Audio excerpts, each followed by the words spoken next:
Ready to build your own coffee table? Let's get started.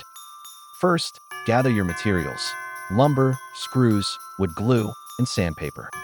Cut the lumber to the desired dimensions for the tabletop and legs. Sand all the cut pieces to create smooth surfaces and edges. Assemble the table legs using screws and wood glue for extra stability.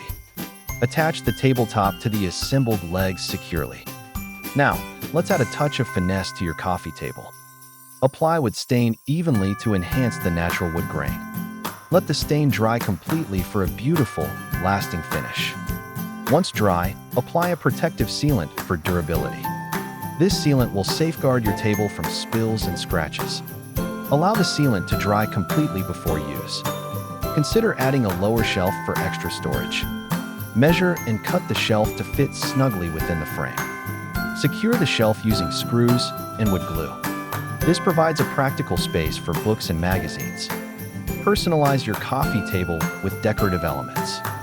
Add a personal touch to make it uniquely yours.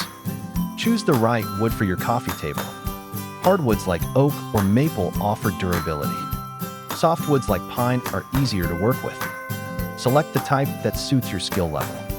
Use pre-cut lumber for a simplified approach. This saves time and ensures accurate dimensions. Enjoy your new, handcrafted coffee table. Share your creation with friends and family. Building your own furniture is rewarding. It adds a personal touch to your home. Be proud of your woodworking accomplishment. Start building your dream coffee table today.